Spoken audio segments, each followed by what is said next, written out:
Hi guys, I have here 6 medium potatoes and 1 small one and 1 onion. I will slice this into a thin slice for scallop potatoes.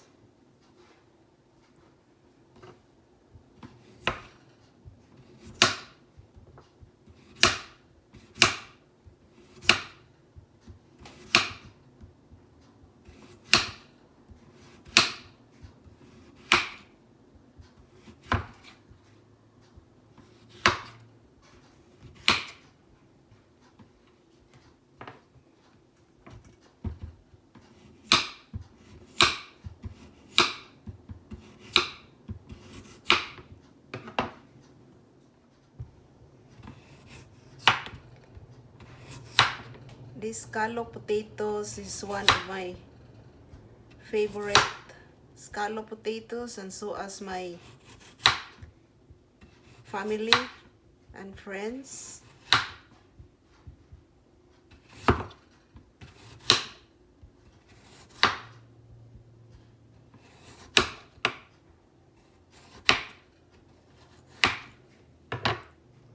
I finished slicing the potatoes. Now I have to slice the red onion.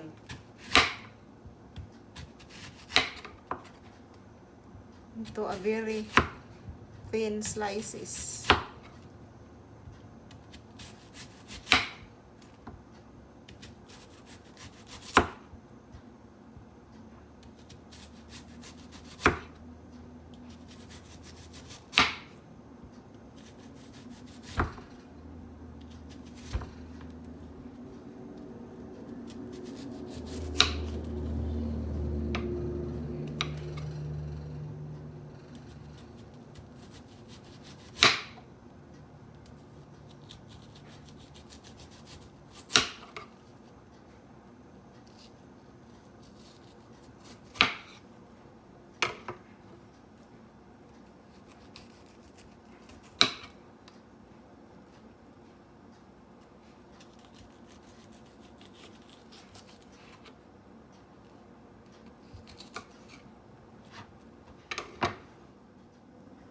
Now I'm making a sauce for the potatoes.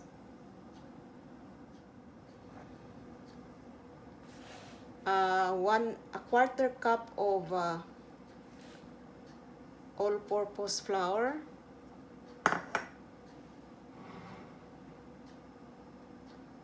2 cups of skim milk. This is 1%. Half a teaspoon of dill weed,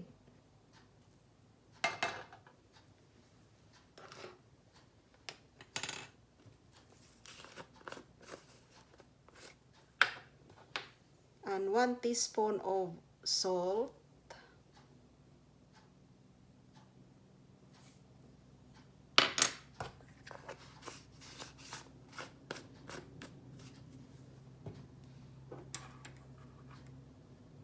and about 1/8 teaspoon of ground black pepper.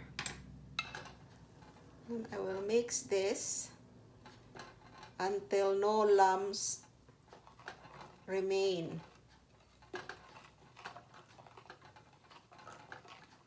Turn the stove to about medium high heat.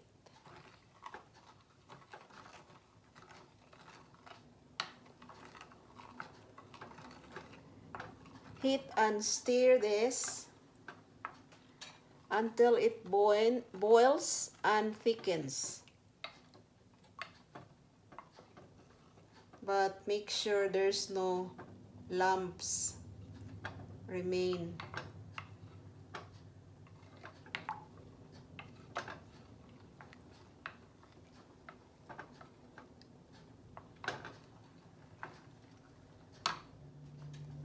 The sauce is ready, is thickening.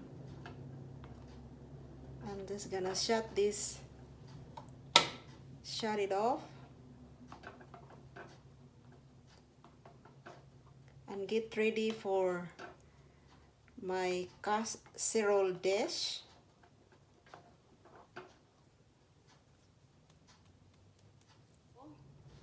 I'm just gonna start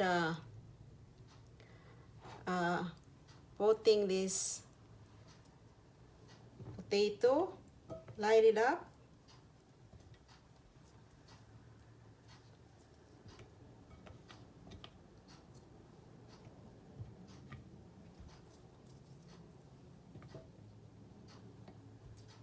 Like this. And then add the onion on top. Slice onions.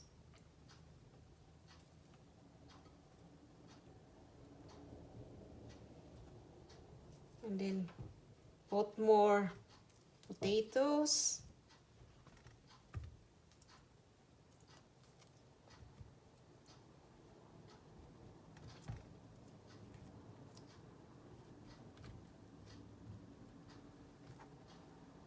Then more onions.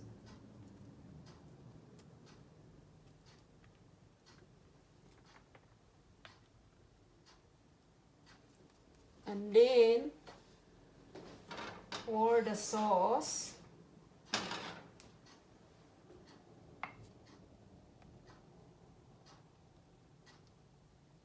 Like that.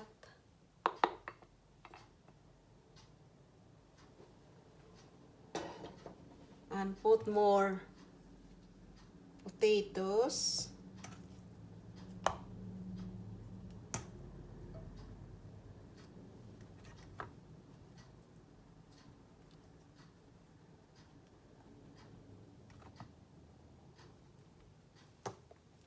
And more onions.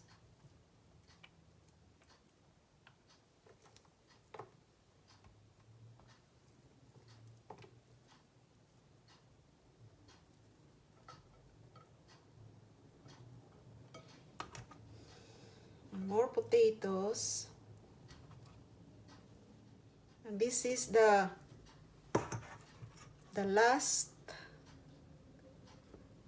file here.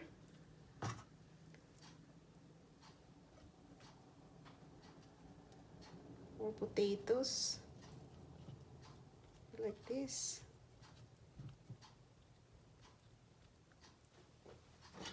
I will pour all the sauce on top.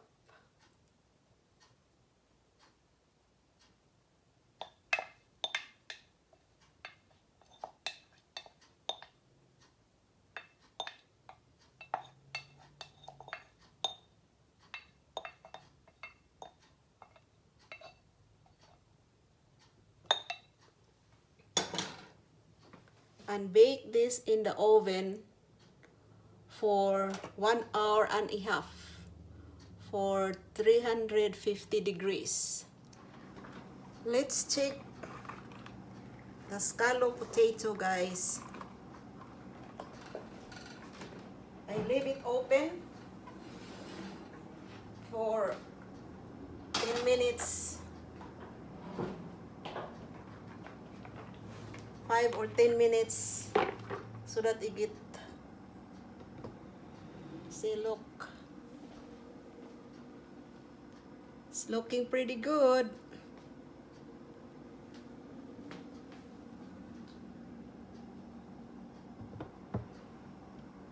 Okay.